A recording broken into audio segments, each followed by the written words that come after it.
Well, let me clarify. It looks like no one has ever clarified it, and that's why you're misunderstanding. So when Jesus came, he fulfilled that agreement. That means that agreement wasn't necessary anymore. He came, he became the sacrificial lamb, and he is the one that was able to take our sins. Before Jesus came, the only way the Jews would be able to atone for their sin is to do those rituals, those acts, those sacrifices that was necessary to keep that relationship with God. But when Burning Jesus hundreds of came, thousands of animals. But go ahead, Jesus came. yes, yeah, so they had a special set of rules. Uh, so when Jesus came, he didn't change those rules. He completed it. It's not like they have to continue making sacrifices when the ultimate sacrifice is already made, right? So I think you're misunderstanding. You're thinking that he wiped away those rules. Those rules weren't needed. But as far as the Ten Commandments, we still have a set of rules that are similar to the Ten Commandments, but now actually more strict. Now you can't even look at a woman with lust. You can't sin in your heart. You can't hate your brother. That's So Jesus considered came to killing. give you thought crime. Yeah. So Yes, correct. So he's yeah, so judging thought crimes. he's actually he's turned up the heat a little bit more, but under the same principles. He didn't change the principles. Not like before you can't kill. Now you can't kill. Now you can't kill and you can't hate. Right? Because Okay. May I recap with an exposition of what it seems like to me? It seems like to me before God came down to Noah or Moses or whoever, he came down to Moses and gave him these laws. People would actually bury their children in the homes of their post holes to the current god of the time, the Zoroastrian, whoever they would believe. They would bury their own children in these post holes to say, this is a sacrifice to our God so that our home doesn't fall. And then some very wise men said, hey, you know what? We have to get people to stop doing this. Let's bring a god and let's sacrifice animals instead. And then right around 2,000 years ago, people said, man, people are just burning animals left and right for a scent to this invisible person in the sky.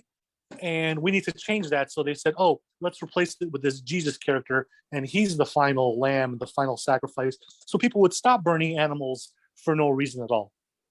And now, no animal sacrifices still happen within many different sects. Christianities do it at church. Muslims do it left and right, but they'll sacrifice an animal and call it halal or kosher, or whatever term you want to use, and say, okay, now we can eat this animal.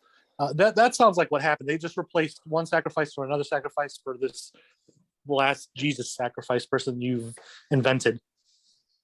Oh, that's a great theory, but unfortunately, that's not what happened. So Christianity has nothing to do with putting children in post holes to hold up the house. That's correct, because it was replaced with the covenant between God and Moses, or Noah. Sorry, I don't really understand the mythology between God and Noah. Moses, again, between God and Moses, they created that covenant, and then they with the animal sacrifices, and then people said, we can't just keep burning animals left and right. People could be eating those instead of burning them, so that it's a nice, pleasant scent for God. Let's replace it with another sacrifice, and let's call him Jesus, and he's the final sacrifice, so people can stop burning animals left and right needlessly. For atonement of their sins. Again, that's a theory that you'd have to prove to me that that's why it happened. So right now, your theory is that the Jews used to put children in their post holes, right? Because we're talking about strictly the Jews right now. People in general. Did this all the time, and then smart people. You mixed it together. Yeah, sure. So there were Jews that did that practice. There were people from Israel. We can't really call them Jews. There were people before that God came down to give these books to Moses. They would do these really weird things, and Jews among them, right?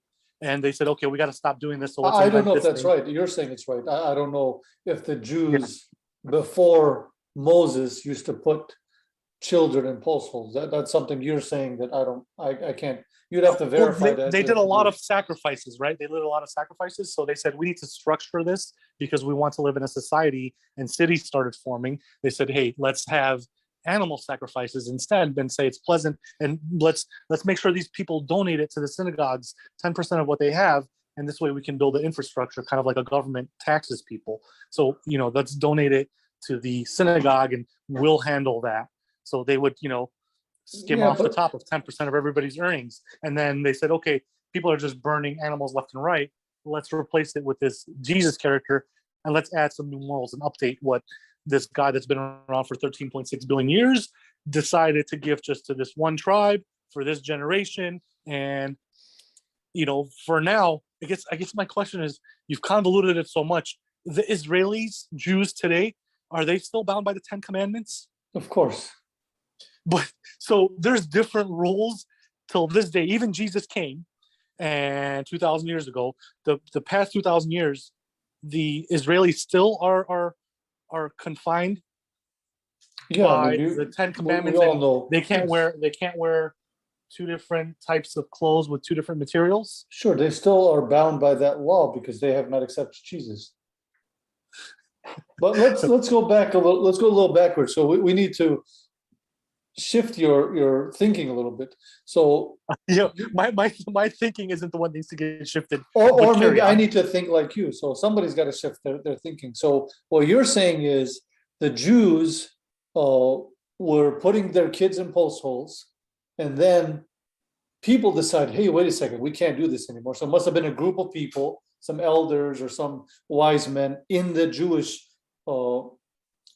community said, hey, let's stop doing this. Let's make up this fake God. Let's have Moses go up there. Yeah, let me and do interrupt this. too, because it wasn't just God or the God of the Jews that was invented. Many gods were invented around that time, right? Right. Different gods. You have your Buddhas, and you have your Zoroastrians, and you have your Mormon God. So people started inventing gods because they said our society isn't operating the way it should if we want to perpetuate our bloodlines. So they started introducing gods and saying God did this, Sikhs did that, right? They said, hey, you know what, we're not going to last very long if we're doing this situation. So the Jews, they invented that god, and other tribes invented their gods, and so on. And you have your Jains, you have your so many different ones, and it just depends on what geographical region you were born in that makes you part of that god. And that mentality right there is just absolutely ridiculousness, until the advent of the internet. Now, because 1,000 years ago, maybe there were people that lived all over the world that never heard of this Jesus character. The Bible wasn't so ubiquitous as it is now and ready at our fingertips. Sure, it was the most popular one, but I guarantee you there was people out in Africa or China that never heard of your Jesus character that lived post 2,000 years ago. Well, what do you think the apostles were supposed to go spread the word? Because there was no internet. You think those poor guys would have been traveling the world and being persecuted and killed and living a rough life like they did if there was internet? They would have just sent a bunch of emails out. The point is, there were millions and videos. millions of people. There's millions and millions of people that have lived past 2000, like post 2,000 years, in the year 400, in the year 700, in the year 1200, that never were prophesied to. They were never apostolized to, right? The word didn't get around as fast as it does now, but you see now how easy it is to send information out within a few milliseconds. A thought can get out. So it's a lot easier for Christianity to be ubiquitous. It's a lot easier for Islam to be ubiquitous, and everybody can say, we've heard of it. Save people like in North Korea who don't have the internet, or we're in China where they block out certain things. But everywhere else in the world, sure, you have so many religions to pick from, right? And it really depends on what geographical region you're in. If you were born in Afghanistan, you have a 99.5% chance of being a Muslim. And I just find that very weird, right? Why would you find that weird? In Utah, if you were born in the Utah region, you have a majority chance that you're going to be a Mormon. Yeah, and it's based on your geographical location, which God you choose. No matter how many people have prophesied and apostolized to you.